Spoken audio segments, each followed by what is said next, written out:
Rebonjour à tous, rebonjour à toutes. On va poursuivre cette matinée avec une conférence dédiée à l'IA, enfin une table ronde d'ailleurs. On a un peu tourné autour du sujet toute la matinée, donc là on va vraiment rentrer dans le vif. On parlait tout à l'heure de la valorisation un peu baroque de OpenAI. À ce titre, je vous invite tous et toutes à aller lire le dernier post, le dernier article de Sam Altman sur son blog, samaltman.com. Ça s'appelle The Era of Intelligence. En fait, il annonce l'arrivée d'une ère de la superintelligence et il explique que l'IA va résoudre tous les problèmes de l'humanité, y compris la crise climatique. Donc voilà, excellente nouvelle, vous l'apprenez aujourd'hui. Il parle donc de fixed climate change, carrément. Et il explique que l'IA va nous amener à une ère de la prospérité qui est tellement grande qu'on n'arrive même pas à l'envisager aujourd'hui. Donc voilà le type de discours qui est porté par des dirigeants qui lèvent des milliards de dollars, qui ne sont pas tout à fait dans une logique de frugalité. Et c'est pour ça que c'est important quand même de mettre sur le devant de la scène ces enjeux. Donc on va parler aujourd'hui de frugalité, de sobriété et d'IA. Parce que oui, potentiellement ça peut être compatible, enfin du moins c'est la question qu'on va se poser. Est-ce que c'est un oxymore ou pas? Est-ce qu'une IA frugale est vraiment possible?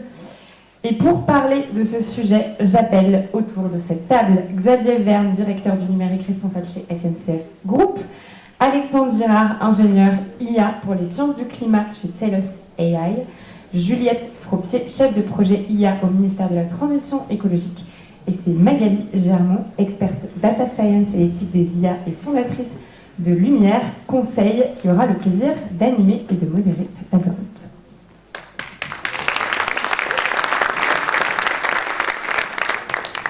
Alors, rebonjour à tout le monde, à toutes et toutes. Alors, je fais une toute petite introduction, d'ailleurs, du coup, je l'ai écrite, comme ça, je suis sûre que je gère le timing, avant de vous présenter, donc, nos invités.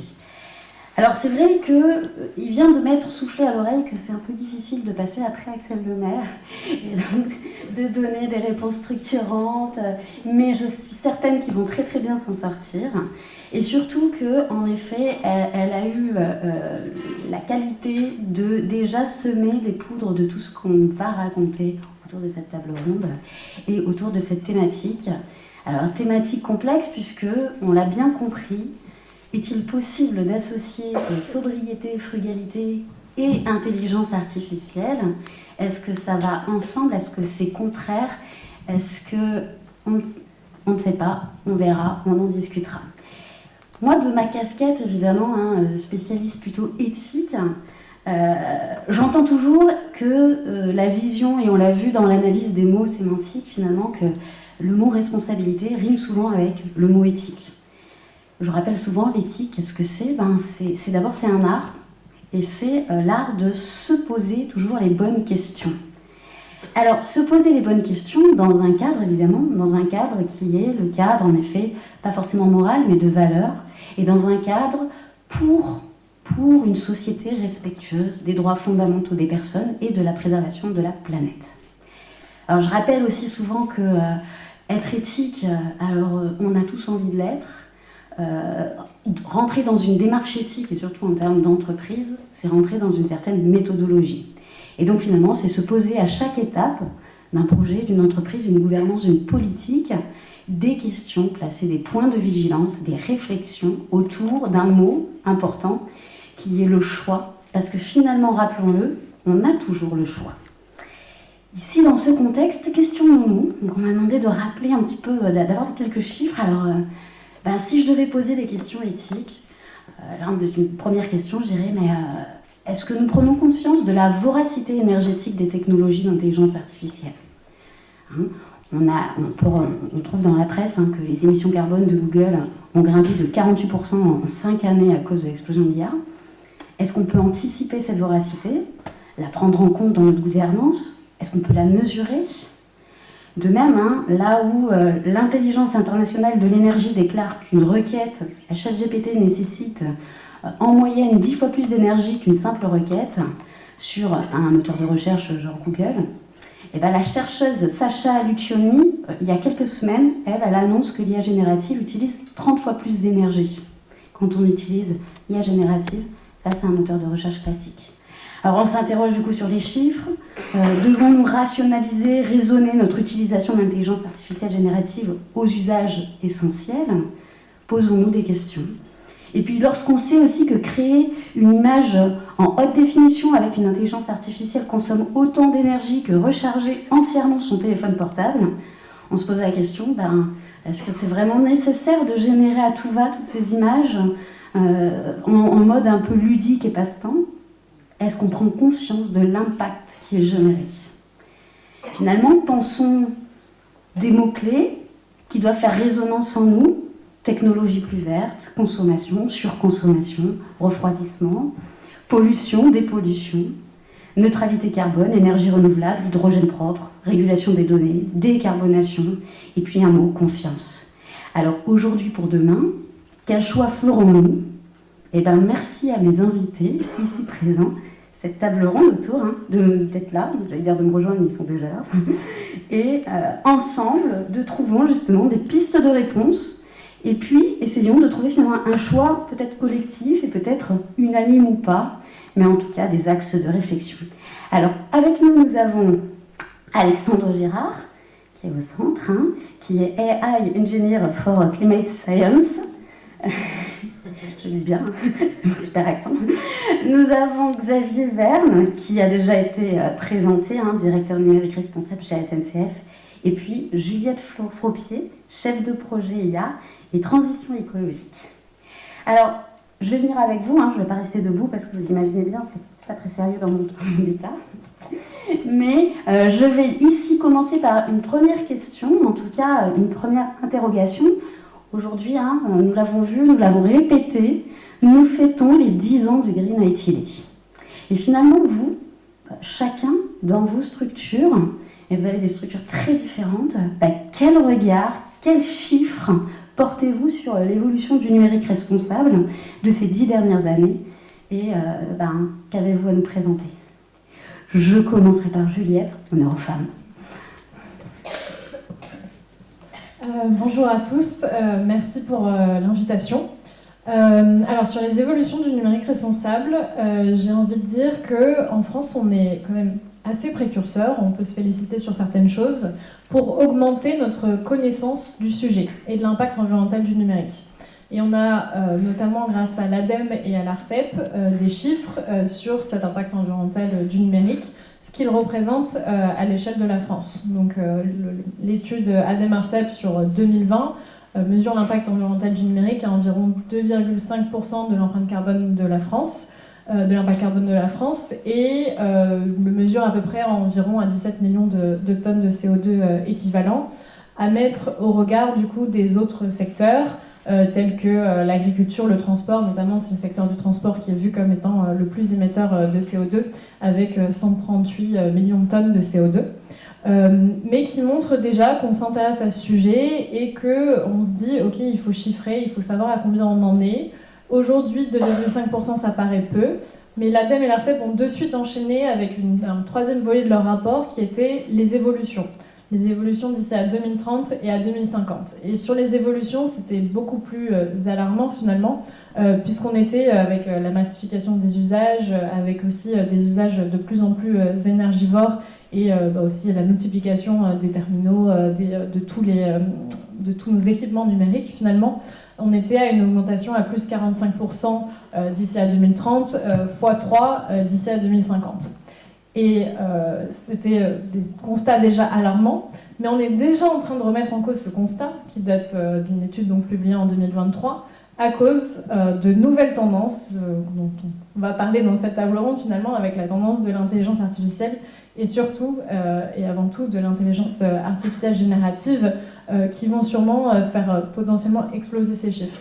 Donc la question maintenant, on a ces chiffres, on a ces prospectives, donc c'est de se dire, influons la courbe, c'est très bien, on a fait le premier travail d'avoir une meilleure connaissance du sujet, donc influons cette courbe, on pourra discuter comment. Tout à fait. Et alors, toi Xavier, à la SNCF, ce regard justement ces 10 dernières années, les chiffres, ouais. Je sais que tu en as plein sous le coude.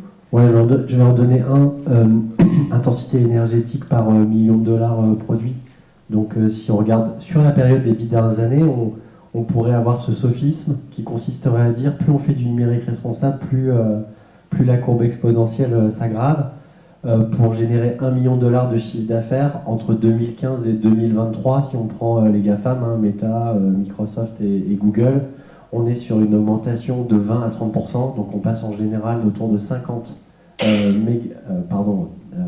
mégawattheures par million de dollars générés de chiffre d'affaires. Voilà, aujourd'hui, Microsoft sur la période est passé de 40 à 120, donc tout ça c'est parfaitement documenté, hein. Il faut déduire ça de leur rapport, directement de leur rapport annuel. Donc on pourrait se dire, plus on fait du numérique responsable, plus ça va mal. On est un peu dans la situation du climat, c'est qu'au fond, notre système il est inertiel, et je rejoins parfaitement ce qu'a dit Juliette. La France poursuit un certain nombre de travaux au titre du Shift Project par ailleurs depuis quelques années.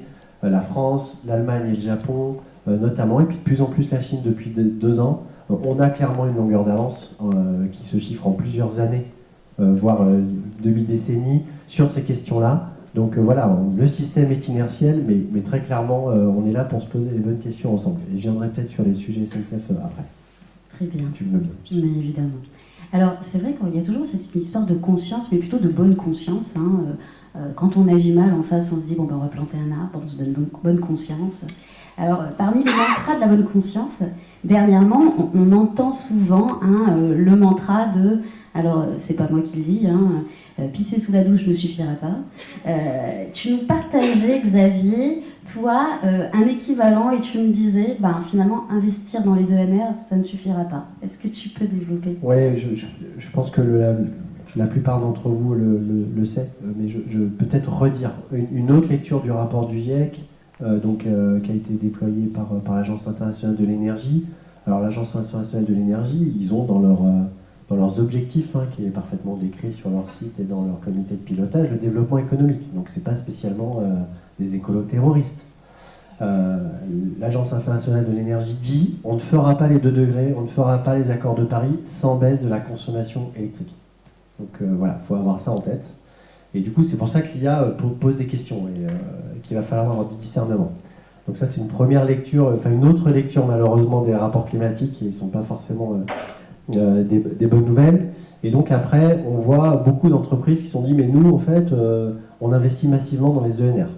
Donc c'est très très bien, ça permet de faire quoi ? C'est-à-dire qu'une entreprise achète, vous le savez, des certificats d'énergie renouvelable, donc elle garantit qu'une partie de la production d'éoliennes, quelque part, compense son alimentation en électricité, donc pour être sûr que ce soit bien 1 pour 1. Mais malheureusement, la manière dont c'est fait aujourd'hui, et le fait qu'il n'y a pas assez d'énergie pour tout le monde, fait que en fait, ce sont les big tech qui préemptent la plupart des capacités d'énergie renouvelable autour de la planète aujourd'hui, et qui quelque part empêchent, enfin pas quelque part de manière très concrète, empêchent d'éteindre des centrales à charbon qu'on devrait être en train d'éteindre, empêchent d'éteindre des centrales à gaz. Voilà, vous avez vu l'actualité, plusieurs GAFAM, notamment Amazon, pour ne pas les citer, investissent dans des centrales à gaz en expliquant que c'est une transition vers le green. Non, c'est juste la gourmandise et le fait que la gourmandise d'avoir besoin de toute cette énergie pour continuer à opérer leur business avec une intensité qui augmente, qui va nous poser un problème collectif. Donc attention au message sur mais vous inquiétez pas, on compense, sans même parler de la compensation autour des forêts qui serait un autre sujet.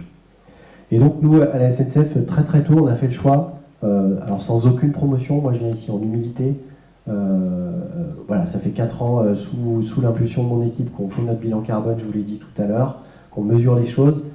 Sur cette question-là, on va faire notre reporting pour les spécialistes en location based avec le mix du pays sur l'électricité et en market based, et on fera les deux, et on ne se cachera pas derrière, alors qu'on est transporteur, on pourrait se dire l'électricité c'est un gros sujet pour nous, on est le premier consommateur d'électricité industrielle en France, ça ne vous aura pas échappé, à hauteur de 9 TWh.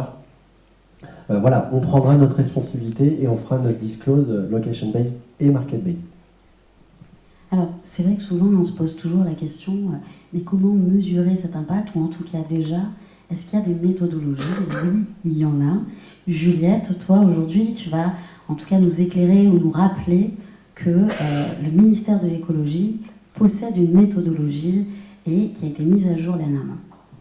Possède, oui. En fait, il y a eu beaucoup de... je pense qu'on le sait dans cette salle, il y a eu beaucoup de méthodologies d'évaluation environnementale du numérique qui ont été posées, notamment grâce à l'ADEME, mais aussi à d'autres niveaux, au niveau international, dans des organismes de normalisation. Mais il manquait, jusqu'à récemment, une méthodologie qui s'applique spécifiquement à l'IA. Et pourquoi est-ce qu'on avait besoin d'une méthode spécifique pour l'IA ? Parce qu'en fait, il faut, quand on a une nouvelle technologie telle que celle-là, il faut mettre tout le monde d'accord sur qu'est-ce qu'on mesure et pour que tout le monde soit d'accord sur un même périmètre. On l'a expérimenté assez tôt, notamment dans les appels à projets sur France 2030. On a beaucoup d'appels à projets pour soutenir l'innovation dans l'intelligence artificielle et notamment l'IA pour la transition écologique. On ne peut pas faire d'IA pour la transition écologique sans penser le coût environnemental de ces IA elles-mêmes. Et donc on a demandé à tous les porteurs de projets de donner des chiffres, d'estimer en fait les chiffres impact carbone, consommation énergétique, à la fois de l'entraînement et de l'utilisation des modèles d'IA qu'ils voulaient développer. Et à la fin, on a eu des chiffres qui n'étaient pas du tout comparables. Et pourquoi ? Parce qu'ils ne se basaient pas sur une méthode qui était adoptée par tout le monde et qui faisait consensus entre guillemets. Et en fait, ça, on le retrouve à d'autres niveaux, puisqu'on a peu de transparence des grands acteurs du numérique. Mais par exemple, récemment, Meta a publié des chiffres sur l'impact carbone de son modèle Llama 3 en disant que c'était 1900 tonnes de CO2 qui avaient été émis pour l'entraînement de ce modèle. Sauf que ils n'ont pas donné la méthodologie qui était derrière. Donc en fait, on ne sait même pas ce qu'ils ont pris en compte. Est-ce qu'ils ont pris en compte juste l'entraînement du modèle final, les modèles intermédiaires qui ont permis de développer, de faire la recherche et développement pour le modèle final, la recherche d'hyperparamètres, etc., etc. On ne sait pas du tout, et donc c'est très difficile de placer les chiffres qu'on a estimés, par exemple pour le modèle GPT-3, face aux autres modèles qu'on connaît où on a quelques chiffres. Et donc il apparaît bien sûr face constat qu'on a besoin d'une méthodologie. Et donc pour ça, on a travaillé, nous, au ministère de la Transition écologique, avec l'AFNOR et une centaine de participants provenant d'entreprises, d'associations, d'administrations, mais aussi de laboratoires de recherche, à poser une méthodologie en se basant sur ce qui existe déjà sur le numérique, mais en précisant bien quel était le périmètre du sujet de l'intelligence artificielle. On a publié donc un référentiel général pour l'IA frugale fin juin dernier. Et maintenant, on a un référentiel français, mais face à des acteurs qui sont transnationaux sur les sujets, beaucoup d'acteurs, on a des acteurs français bien sûr qui développent des modèles d'IA, mais beaucoup d'acteurs américains et d'autres pays. On a besoin de porter ces méthodologies à l'échelle européenne et internationale. Nous, on travaille au Comité européen de normalisation à faire adopter cette méthodologie dans une norme européenne. Et le sujet de l'impact environnemental de l'IA sera un sujet du sommet mondial pour l'IA qui aura lieu en février 2025 en France. C'est une excellente nouvelle. On a beaucoup parlé un peu de météo, de vent, les vents contraires, les vents poupes, les vents... Et alors ça me fait une transition parfaite pour Alexandre. Si tu arrives à prendre ton micro... Donc toi, ton entreprise, justement, toi tu es le défenseur un peu de l'intelligence artificielle, de cette table ronde, non mais de manière raisonnée justement, puisque toi, ton entreprise, justement, ça s'appuie sur des solutions d'intelligence artificielle au service des centres météo. C'est ça. Alors en gros, nous ce qu'on fait, c'est qu'on essaye d'avoir un impact qui est plutôt positif, mais au niveau des applications. Donc en fait, nous, notre objectif, c'est de développer des modèles d'intelligence artificielle qui sont plus performants que ce qu'on a actuellement pour la prévision climatique saisonnière. Donc le saisonnier, c'est tout ce qui n'est ni de la météo ni du climat. Donc en fait, c'est entre l'horizon météo qui est en dessous de 2 semaines et l'horizon climatique qui est de plusieurs dizaines d'années. Et en fait, améliorer les prévisions pour ces horizons-là, ça permet de développer de nouveaux indicateurs, notamment hydrologiques, pour anticiper les inondations et les sécheresses, pour tout un tas d'usages, donc agriculture, énergie et chaîne de production, à peu près tous les secteurs de l'économie sont touchés. Et en fait, voilà, nous, le but, c'est de raisonner notre usage de l'intelligence artificielle. Alors, on ne va pas utiliser l'intelligence artificielle pour tout, parce qu'en fait, la donnée météo, elle est complexe.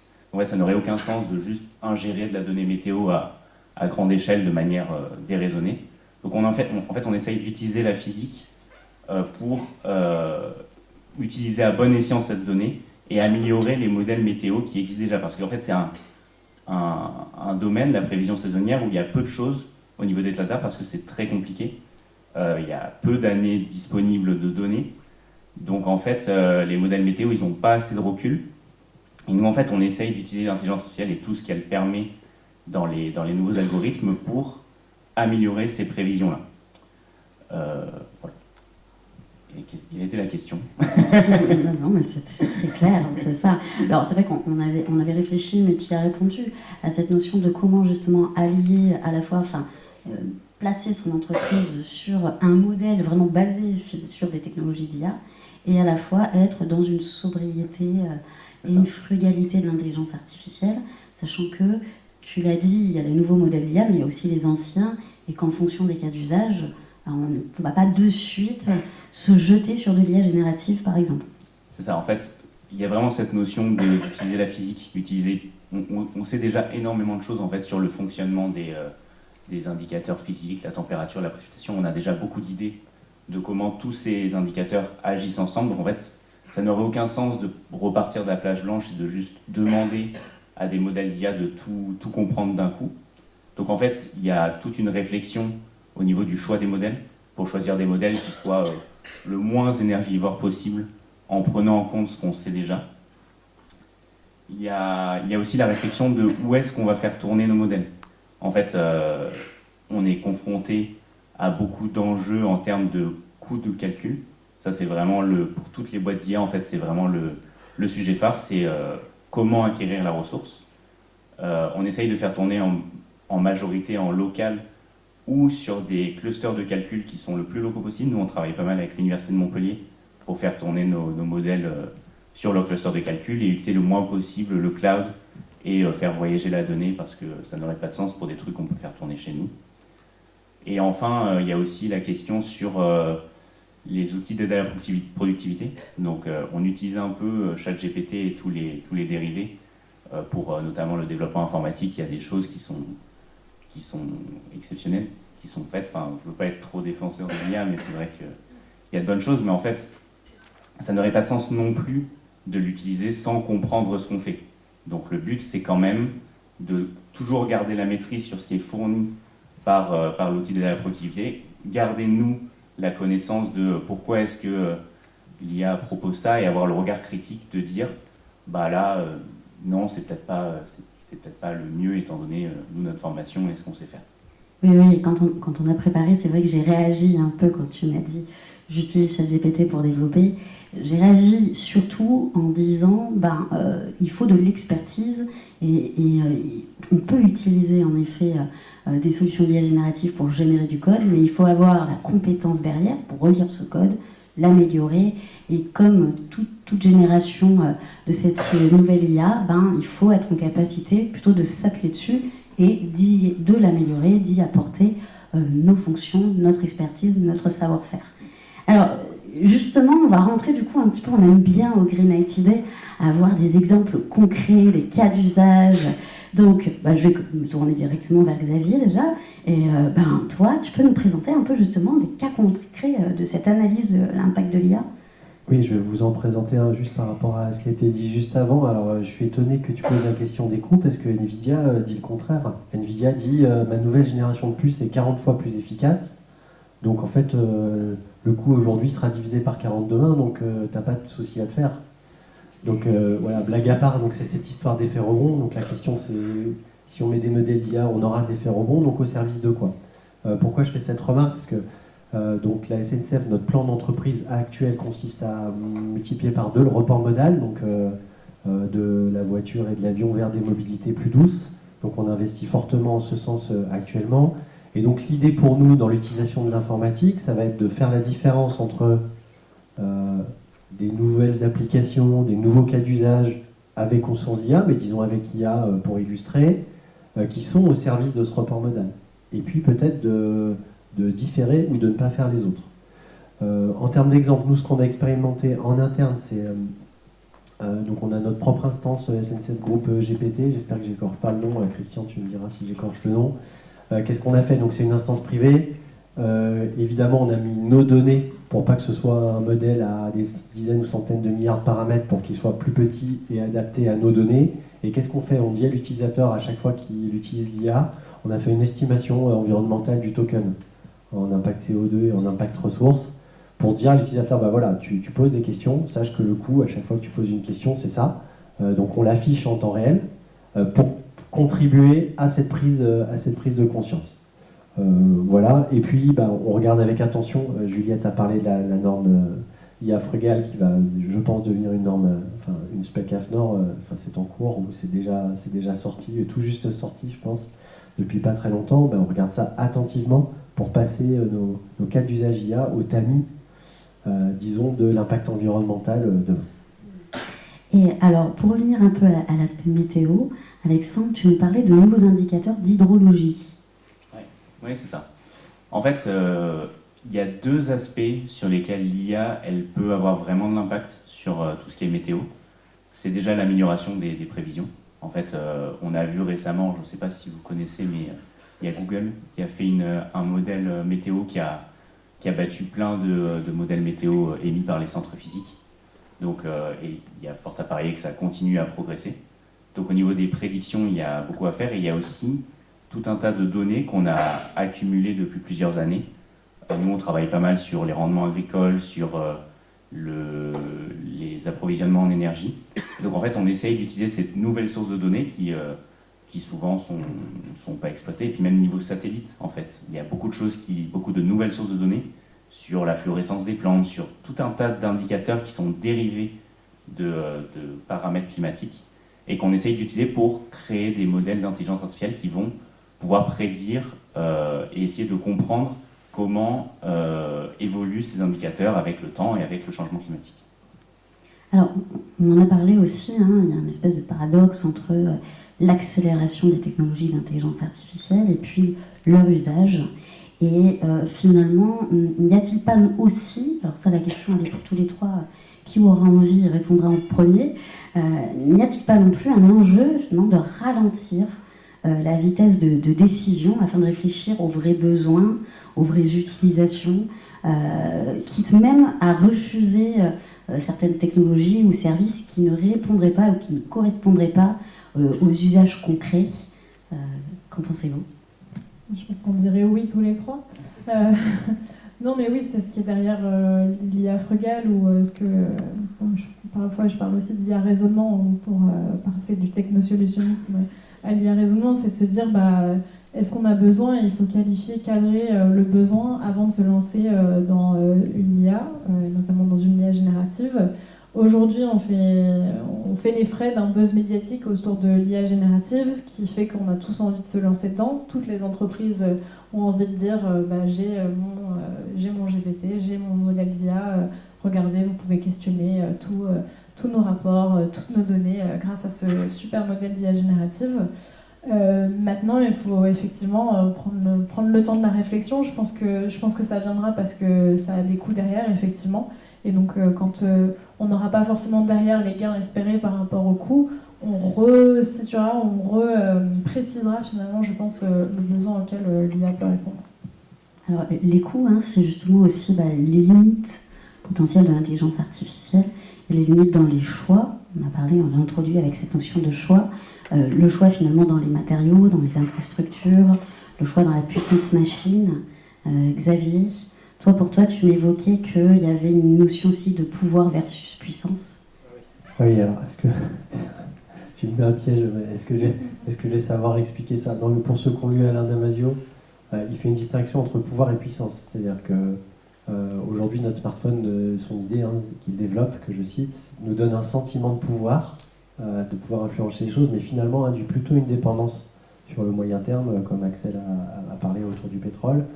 Alors que ce qui nous intéresserait, ce serait une IA qui nous donne de la puissance. Donc avoir de la capacité à s'aider dans du développement, mais avoir un regard critique pour savoir l'activer quand c'est utile, comprendre qu'elle nous donne quelque chose de pertinent et qu'elle ne nous envoie pas une moyenne de tout ce qui a été raconté sur un sujet ou un code qui va être sous-optimal. Ça, c'est de la puissance parce qu'on s'aide d'un outil, mais quelque part, on serait capable de reprendre la main. Donc si je réponds maintenant plus précisément à ta question sur les limites de l'IA sobre, déjà, ça prononce le mot limite, donc il faut accepter qu'il y a une limite dans ce que la technologie pourra résoudre pour nous, et puis derrière remettre ce discernement par rapport à ta question d'avant. Il y a un sujet de gouvernance, alors nous n'y sommes pas encore à la SNCF, on a une vision transverse de tous nos projets d'IA, on a un comité d'éthique, on fait un travail très fort sur l'éthique. Malheureusement sur le volet environnemental, je suis désolé de redire ça, je ne sais pas s'il y a des GAFAM dans la salle, s'ils sont là. En fait, vous nous empêchez d'avoir une stratégie avec du discernement parce que nous n'avons pas les chiffres qui nous permettent de décider. Donc quelque part, quand on lit vos chiffres, on a l'impression que notre data center on-premise, il est 10 fois pire que ce qui se fait dans le nuage. Probablement que dans le nuage, on optimise des choses. Nous, on a une stratégie SNCF dans le nuage assumée auprès d'un certain nombre d'acteurs de la Big Tech, parce qu'elles optimisent beaucoup mieux les serveurs que nous. Virgule mais, ça ne nous soustrait pas à l'obligation de mesurer pour discerner. Et donc demain, dans notre gouvernance, de pouvoir dire no-go à un projet dont on considère qu'il n'est pas aligné avec notre projet d'entreprise, par rapport au coût qu'il engendre. Alexandre, c'est vrai que tu complètais aussi par la taille de l'entreprise aussi qui a évidemment ses enjeux et ses limites, et des limites entre autres en puissance interne. Ouais, c'est ça. En fait, il y a la notion de coût et la notion d'accessibilité des ressources de calcul. Et en fait, toute entreprise, et notamment une start-up, parce que nous, pour l'instant, on est 5-6, donc c'est pas beaucoup. En fait, niveau GPU et niveau ressources de calcul, il y a une grosse demande en ce moment, et pour l'instant, c'est les grands groupes qui parviennent à récupérer la grosse part du gâteau. Et en fait, aller sur le cloud, c'est vrai que souvent, c'est quelque chose qui est vu comme plus simple, parce que la ressource de calcul, elle est là, il n'y a que à contacter Amazon ou Google ou Microsoft, et on a accès à la ressource de calcul. Donc c'est vrai que nous, on a la volonté quand même d'acquérir des tours de calcul, d'acquérir des ordinateurs assez puissants et de faire tourner avec des données qui sont les plus proches de nous. Mais c'est vrai que pour la plupart des entreprises, et notamment petites, aller sur le cloud, c'est vraiment une solution qui est toute trouvée, qui est beaucoup plus simple de nos jours. Donc on essaye de jouer avec ces deux aspects. Alors aujourd'hui, on parle aussi tous du réglementaire. Il y a une réglementation, l'AI Act, qui est là pour justement peut-être encadrer un petit peu les usages de l'intelligence artificielle. Ça ne couvre pas tout le périmètre, en tout cas numérique responsable, mais ça pose un mot qui est important, c'est ce mot de confiance. Alors, je te regarde Alexandre, parce que de manière un peu rigolote, je t'avais dit, ouais, parce que moi la météo, c'est vrai que l'usage de tous les jours, c'est que je regarde la météo la veille, et le jour J, c'est jamais la météo que j'avais vue. Et donc, il y a cette notion aussi d'incertitude et cette notion de transparence. C'est vrai qu'aujourd'hui, il y a quand même un indice de fiabilité par rapport aux prédictions. Chez Telus, justement, toi, l'IA de confiance, comment vous l'abordez ? Nous, c'est vraiment un thème fondamental, et notamment en lien avec ce que tu as dit. C'est-à-dire que toutes les prévisions qu'on va faire, tous les indicateurs, on cite nos sources au niveau des données, et on fournit cet indice de fiabilité, alors qui nous prend la forme d'une distribution, de probabilité. Mais en gros, oui, on a conscience qu'on ne peut pas aller voir les clients et les acteurs en disant ce sera sûr, il pleuvra dans 3 mois. Personne n'y croit. Donc il y a ça, il y a être capable, nous, de fournir des indicateurs de fiabilité. Et aussi, en fait, nous, on travaille pas mal sur l'explicabilité de l'IA. Donc en fait, c'est toutes les méthodes qui ont pour but de fournir des indices sur ce qu'a utilisé l'IA pour faire ses prédictions. Donc en fait, nous, l'IA, comment ça marche, c'est qu'on va donner un certain nombre de prédicteurs qui sont la météo qui s'est passée, El Niño, et puis tous les indicateurs qu'on peut juger utiles. Et le modèle d'IA va ingérer toutes ces données et essayer, de même que des lois physiques, et essayer de fournir une prédiction. Et en fait, avec des outils d'explicabilité, on peut voir quel prédicteur et quelle loi physique l'IA a utilisé. Et en fait, ça nous permet de voir si ce qu'a utilisé l'IA, c'est des choses qui ont déjà été documentées dans la littérature scientifique. Et donc, ça renforce cette notion de confiance. Si on voit qu'il utilise des indicateurs qui ne sont pas logiques, pas pertinents, étant donné la physique qu'on connaît, on va probablement moins accorder de confiance à cette prédiction. Et en fait, au-delà de ça, le but pour nous, c'est aussi de faire avancer un peu la connaissance physique sur le climat, la météo et l'environnement. Nous, on travaille dans une démarche de recherche et de recherche scientifique, Donc le but, c'est pas juste de faire des gros modèles d'IA qui font des bonnes prévisions. Le but, c'est aussi de pouvoir expliquer aux gens, aux acteurs, aux décideurs et à tous les gens qui veulent nous écouter, quels sont les chemins d'impact qu'on arrive à identifier avec l'intelligence artificielle. Alors, la confiance, hein, c'est aussi la transparence. Alors, on l'a évoqué, ça a été évoqué un peu en amont, hein, la transparence aussi des vrais chiffres de consommation. Alors, on a des chiffres, mais peut-on avoir confiance en ces chiffres? Puisque, apparemment, souvent, c'est sous-consommé, c'est pas très clair. Tu l'as dit, il n'y a pas de méthodologie très claire. Alors, comment gagner la confiance dans la consommation énergétique si, en plus, les chiffres présentés ne sont pas toujours les bons chiffres? On en a déjà pas mal parlé. Je donnerais simplement un conseil pour les gens qui font un peu de bilan carbone dans la salle. Dès que l'électricité est en market base, méfiez-vous. Nous, à SNCF, on a interrogé notre top 60 des fournisseurs. Il y a des gens qui, dans le reporting détaillé par ETP ou par prestation, vous avez le location based. Et puis quand vous avez la vision agrégée, il s'est transformé en market base et du coup, le total ne fait plus la somme des parties. Donc voilà, première alerte. Et deuxième alerte, le scope 3. Parce que le scope 3, c'est pas moi, c'est mes fournisseurs. Bien sûr que non. On est dans une systémique. Les terminaux répondent aux data centers qui répondent au réseau qui a besoin de grossir pour accompagner la croissance exponentielle du volume de données. Évidemment que la partie amont dans le scope 3 est absolument fondamentale et qu'en back-to-back, chaque acteur doit objectiver ses fournisseurs sur son scope 3 et lui demander des comptes sur sa trajectoire carbone complète. Voilà. Donc en très court, je dirais pas plus que ça. Alors, tu voulais rajouter? Non, je voulais juste rajouter qu'il faut aussi plus de chiffres parce qu'aujourd'hui, de toute façon, on en manque. On n'a pas assez d'entreprises qui donnent des chiffres sur l'impact environnemental de l'IA. Sur tous les indicateurs, hein, pas que consommation énergétique, impact carbone, parce que sur ça commence, mais sur la consommation en eau, on n'a absolument rien. Et sur d'autres sujets comme la consommation en métaux rares, en ressources, consommation d'espace, etc., on a vraiment écran blanc total, on ne sait absolument rien. Et je pense qu'il faut rentrer dans une dynamique où les entreprises, c'est un élément différenciateur pour elles, de dire, moi j'ai fait mon bilan, j'ai donné des chiffres et donc je vais avoir plus de clients parce que j'ai donné ces chiffres et j'ai fait cet effort de bilan carbone, de bilan environnemental même complet. Et CSRD va nous aider demain là-dessus, pardon. Oui, tout à fait. Et en France, on a identifié des priorités stratégiques sur l'IA et une de ces 4 priorités qu'on a dit, c'est l'IA frugale. Parce qu'on pense aujourd'hui qu'on ne pourra pas se battre sur tous les sujets sur l'IA avec les États-Unis ou la Chine, par exemple. Mais sur le sujet de l'IA frugale, on a une carte à jouer et on peut se différencier. Et on voit que nous, on est en train de se différencier sur ce sujet et je pense que les acteurs américains y viendront parce qu'ils sont déjà dans des difficultés sur l'approvisionnement énergétique et l'approvisionnement en CPU, GPU, en serveur pour faire tourner leur modèle.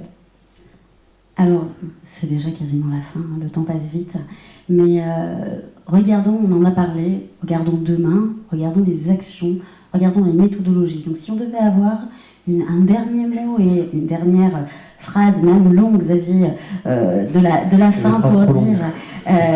non, mais je vois que tu me regardes. Pour comment... Alors, essayons d'avoir un regard finalement positif et encourageant, hein, et quelles sont selon vous les actions prioritaires à mettre en œuvre dès maintenant, hein, en faveur justement de ces solutions sobres, responsables, frugales, éthiques, vertueuses, bref, le combo. Peut-être que moi je peux témoigner à titre personnel, ça fait 15 ans que je travaille au sein du groupe SNCF. Je veux dire, au début on entendait dans la société civile ou dans les grandes entreprises, on a toujours trouvé du pétrole, ceux qui disent qu'il n'y aura plus de pétrole, voilà, on en a toujours trouvé, il y en a encore en fait, et on en découvre encore. Ce discours-là, moi je l'ai vraiment vu changer.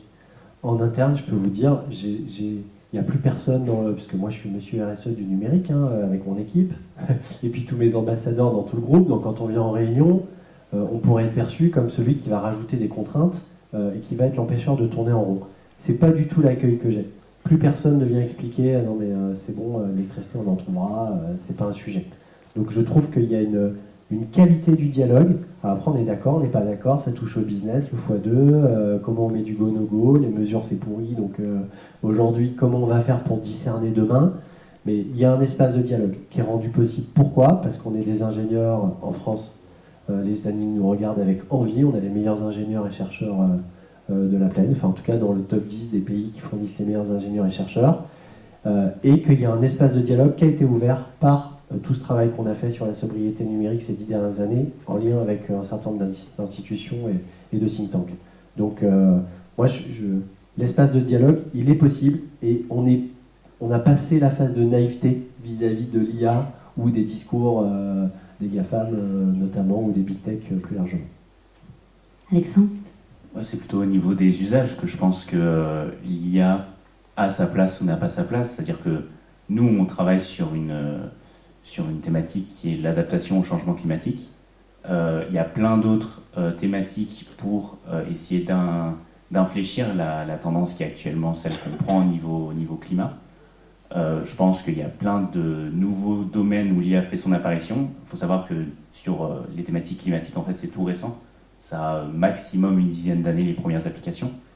Et par exemple, tout ce qui est rénovation énergétique des bâtiments et lutte contre les inondations, il y a plein de nouvelles startups, nouvelles institutions qui commencent à travailler en lien avec l'IA sur ces thématiques. Et donc, il y a plein d'utilisations d'intelligence artificielle qui sont vertueuses pour le changement climatique et pour essayer de faire une société plus verte. Juliette ? Oui, je vais peut-être un peu assombrir le discours de Xavier en disant que je pense qu'il y a quand même encore beaucoup de travail, que sur certaines entreprises, je suis d'accord, le discours est bien implanté, on parle de numérique responsable, on en fait un discours, je dirais, dominant. Avec des actes, pas juste un discours. Avec des actes, le discours est important aussi quand même, parce que voilà. C'est une croyance. Ouais, tout à fait. Mais on voit encore beaucoup d'événements IA où l'impact environnemental n'est pas du tout traité. On voit encore quelques personnes qui ont tendance à dire qu'on met des bâtons dans les roues en parlant d'impact environnemental de l'IA, que ça va nous mettre en retard en France au lieu d'être une chance pour la France. Mais face à ça, je vois quand même, comme vous disiez, beaucoup d'organisations, beaucoup de personnes qui travaillent dur pour faire connaître ce sujet, pour avancer sur des méthodologies, voire plus tard sur des réglementations. Donc je garde quand même un optimisme fort sur le fait que les choses évoluent. Voilà, il y a des choses à faire. Il reste des choses à faire, mais les choses évoluent et dans le bon sens, je pense. Non, malgré les vents contraires. Oui.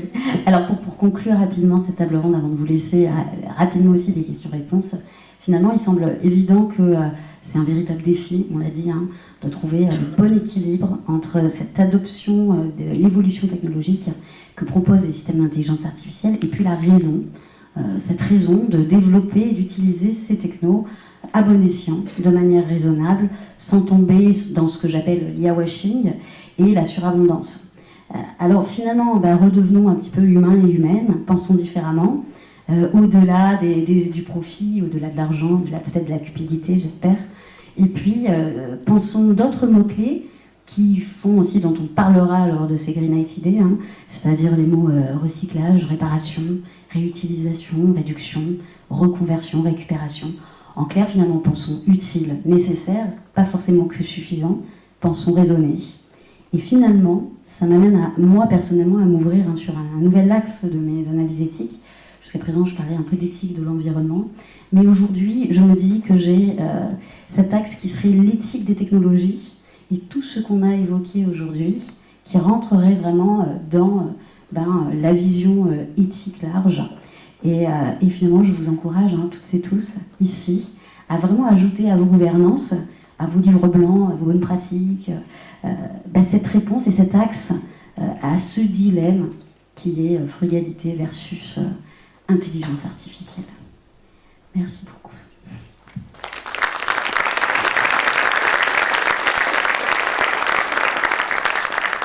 Les questions-réponses, c'est maintenant.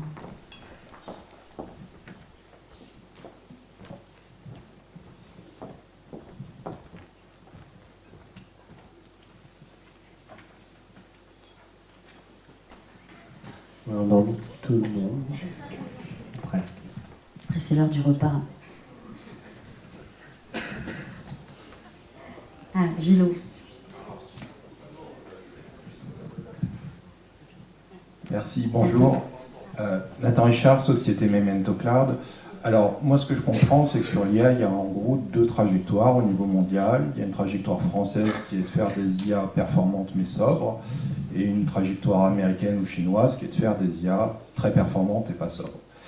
Et aujourd'hui, on est dans un marché qui est mondialisé, surtout sur le numérique. Donc, comment on va faire quand il y a des sociétés américaines qui ont des IA très performantes, mais pas du tout compatibles avec nos objectifs climatiques, qui vont se retrouver en concurrence avec des sociétés françaises qui feront les IA les plus sobres du monde et qui seront forcément moins performantes que les IA américaines. Et comment on s'assure qu'à la fin, c'est l'IA française qui est achetée? Autrement dit, quand on vendra des vélos électriques et que les Américains vendront des SUV d'IA, comment on s'assure que les gens achèteront le vélo électrique?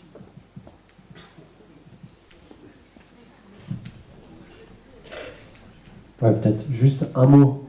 On parlait du nucléaire, on a de l'électricité pas chère. Donc en fait, c'est pas vrai qu'on va forcément être plus cher à un niveau de performance égal, parce qu'on n'a pas du tout le même dispositif de production, même si on n'a pas forcément accès de manière beaucoup plus privilégiée à un certain nombre de ressources. Donc ça, c'est juste un liminaire de se dire, c'est pas vrai que toute chose égale par ailleurs, l'IA qui pollue plus sera forcément meilleure. J'ai rien de plus intelligent à dire, mais juste déjà pour préciser, justement, dans l'économie mondialisée, on n'a pas tous accès aux mêmes ressources au même prix et on n'a pas tous les mêmes mix électriques. Et en complément de réponse, vous avez utilisé l'image du vélo et du SUV, et pourtant les gens continuent à prendre le vélo au lieu de prendre le SUV. Je pense qu'on est en train de prôner en France quand même un passage vers le sujet de la sobriété, plutôt que le sujet on fait exactement la même chose et on réduit nos consommations énergétiques. On dit on fait différemment. Donc des gens prennent le vélo pour aller au travail au lieu de prendre le SUV. On n'est plus dans la recherche de performance absolue où il faut absolument prendre le moins de temps possible, par exemple pour aller à un point A ou un point B. On se dit que maintenant on peut prendre le temps. Est-ce qu'on pourra aussi accepter que on a des modèles d'IA qui font les choses bien mais qui ne sont pas les plus performantes possibles? Je pense que c'est possible à partir du moment où ça répond à notre besoin, et c'est tout le sujet derrière la frugalité de l'IA justement.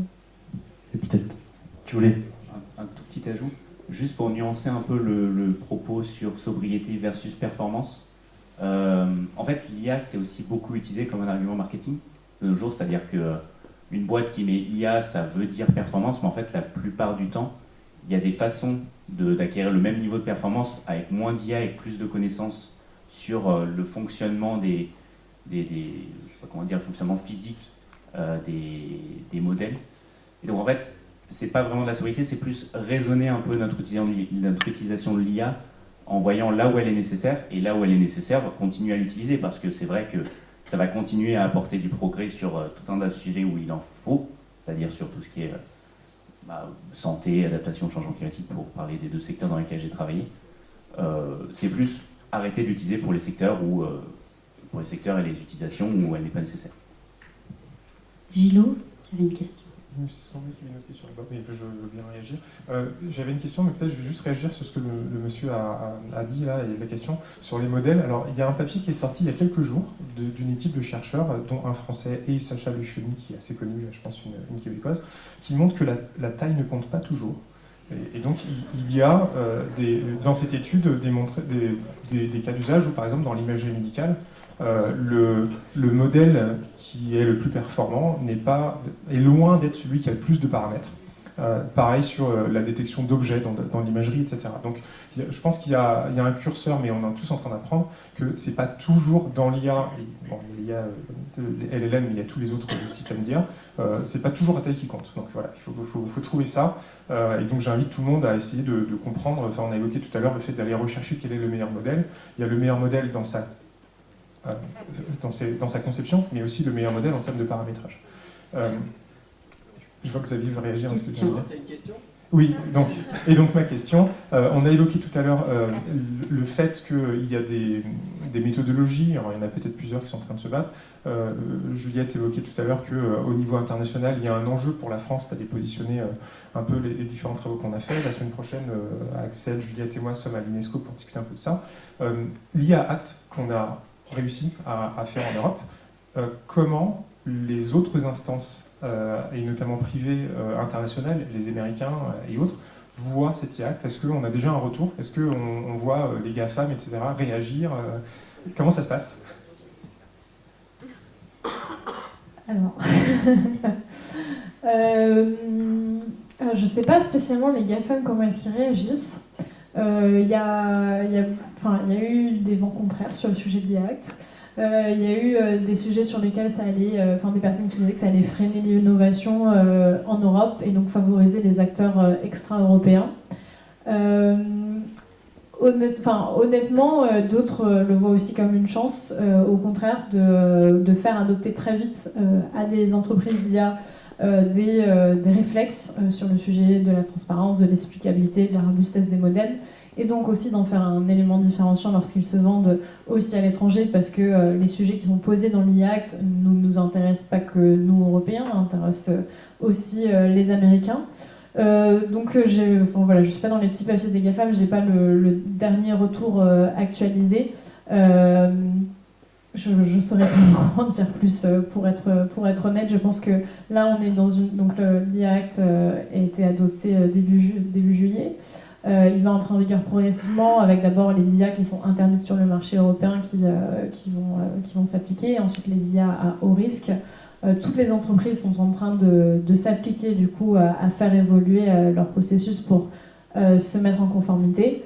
Le Google et les GAFAM ont l'habitude de faire ça, ils l'ont fait avec le RGPD notamment, donc je pense que ça ne leur pose pas plus de problèmes. Le sujet, c'est qu'il ne faudrait pas que ça pose problème à nos startups, nos PME qui du coup vont devoir adapter leur processus, et pour ça on est en train de mettre en place des bacs à sable réglementaires et de soutenir au maximum ces startups PME pour les aider dans cette adaptation. Donc Michel Robert, moi je suis directeur du CINES. J'avais juste 2 remarques et une question. Par rapport au début de la table ronde, n'oublions pas quand même qu'il y a des chiffres sur nos impacts carbone sur l'énergie. Mais par contre, il y a beaucoup d'hypocrisie, puisqu'il y a une table ronde cet après-midi sur les minerais, sur les pollutions générées au niveau de l'eau, et malheureusement, ce n'est pas en France. Ça se passe ailleurs sur la planète, et donc les phénomènes dont on parle, ils sont à la fois locaux et globaux. Ensuite, pour Alexandre, j'avais une remarque, c'est que le calcul sur des GPU dans le cloud, évidemment, quand on n'a pas le choix, c'est une approche, en distinguant bien quand même les offres GAFAM d'autres offres plus souveraines. Je donne un chiffre, quand même l'IA au niveau le plus élevé, ce qu'on fait sur le calculateur d'Astra, c'est pour 1 watt 70 gigaflops. Voilà. Donc ça donne un chiffre qui est évidemment incomparable avec les pertes d'énergie quand on fait un calcul distribué, surtout sur des clouds dont on ne sait pas finalement au niveau souveraineté où sont les données. Et donc ça m'amène à la SNCF. Donc j'ai trouvé Xavier un exposé très intéressant. J'ai beaucoup apprécié le fait qu'il y ait un retour justement d'une transaction. On a le résultat et on a un bilan. Il faudrait l'avoir pour tout. Ça devrait être même, je pense, une norme pour tous les outils dont on utilise, y compris donc le calcul. Mais j'avais quand même une curiosité. Dans vos bilans, quand on prend pratiquement tout le monde ici le train, quand on regarde comment est organisé notre voyage, Paris-Montpellier, tous les gens sont greffés sur leur portable, sur quel qu'il soit, et donc ils consomment du Wi-Fi peut-être, certainement du réseau. Est-ce que tout ça, qui est un cas d'école, qui nous met devant nos défis sociétaux, c'est pris en compte dans vos calculs? Et qu'est-ce qu'on peut faire déjà pour optimiser le coût énergétique des personnes qui vont regarder, puisqu'il n'y a pas de limite sur les usages de nos téléphones cellulaires, des films en haute définition, etc., etc. Merci pour la question. Donc j'attendais le mai, je disais à Magali, et le mai va arriver. Donc notre bilan, c'est 70 000 tonnes. Alors vous le savez, ceux qui font des bilans, il y a une incertitude de 30 à 50% sur ce bilan-là. Et puis il y a un gros trou sur la partie GAFAM où on corrige les chiffres donnés par les clouders et les big tech, mais on ne les corrige probablement pas d'un facteur suffisant confère à nos discussions. Sur le train, je vais vous donner un petit calcul de coin de table qui doit rester entre nous, parce qu'il n'y aura pas de replay, bien sûr. TGV sur ces 70 000 tonnes, donc l'IT de TGV, c'est à peu près 12 000 tonnes. L'année dernière, on a fait 120 millions de voyages, je pense, TGV Intercité. D'accord? Donc ça veut dire que sur un Paris-Nantes sur lequel le calculateur de l'ADEME dit que vous avez à peu près 1,7 kg ou 2 kg de CO2 en termes d'émissions pour le transport, ne sont pas comptés là-dedans, je pense, pour vérifier la méthodologie ADEME, mais ils ne sont pas comptés dedans la surcapacité, enfin la part du numérique. Donc quand on fait ce calcul de quintable, cette part de numérique, elle est autour de 80 grammes. D'accord? Donc en dehors de la consommation électrique du smartphone, s'il n'est pas branché au train, s'il a été chargé par la personne à la maison, mais dont on sait que ce n'est pas la part principale, ben voilà le surcoût lié au fait de proposer de la connectivité à bord qui est aujourd'hui considérée comme une commodité.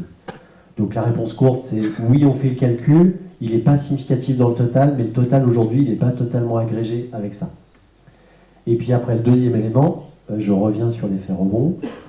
Ceux qui prennent le train, peut-être lever la main, ceux qui considèrent que le Wi-Fi est trop lent parfois dans le train. Je ne sais pas si je continue là. Christian, faut que tu m'aides. Non, mais du coup, qu'est-ce qui se passe? 95% du trafic, enfin un peu plus de 90% du trafic. Alors les experts de l'équipe du portail Wi-Fi à bord me corrigeront par tweet interposé si besoin, mais l'ordre de grandeur, c'est entre 80 et 90%. C'est de la vidéo en streaming live. Donc ce qu'on fait, c'est qu'on donne conseil aux gens sur le portail et parfois dans le carnet de voyage de télécharger leur film avant d'être à bord. Et puis de l'autre côté, les opérateurs, ils ont la solution en fait, puisque les réseaux sont saturés, qu'est-ce qu'il suffit de faire? Il suffit de passer toutes les antennes tous les 3 km TGV à la 5G en fait. Et il n'y aura plus de problème. Mais donc de nouveau, on est dans l'effet rebond. Donc la question, c'est comment on fait techniquement pour déprioriser le streaming, pour que les gens qui prennent le train en première pour travailler puissent continuer à travailler. Donc on est en train d'expérimenter là-dessus, pour venir mettre des quotas, donc accepter qu'on a des limites. Donc les travaux, c'est en cours. Il y a une difficulté là-dessus, je suis désolé, ma réponse est très longue, mais c'est que moi, la SNCF, je n'ai pas de relation commerciale avec Netflix, pour donner un symbole du streaming. Donc je ne suis pas en capacité d'aller voir Netflix et lui dire, quand tu streames dans le train, parce qu'on peut te donner toutes les IP, tu dois baisser ton débit en fait, parce que tu es en train de péjorer le service que je fournis à tous. Voilà, qui peut faire ça? Donc je pense que ça peut se passer au niveau de l'Europe, il y a besoin de régulation, il est strictement anormal que le CAPEX qui est dépensé par les opérateurs et donc au bout du bout par les entreprises pour fournir de la connectivité ne soit pas compensé par les producteurs de contenu. D'une manière ou d'une autre, en manière partielle si c'est pas total. Ça nous pose un problème concret au quotidien pour tout le monde.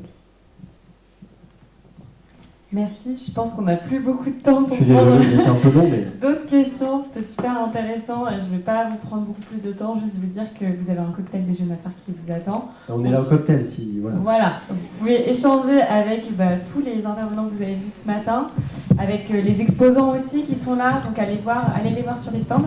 Et on se retrouve à 14h pour une table ronde sur les métaux critiques. Merci à vous, à très bientôt.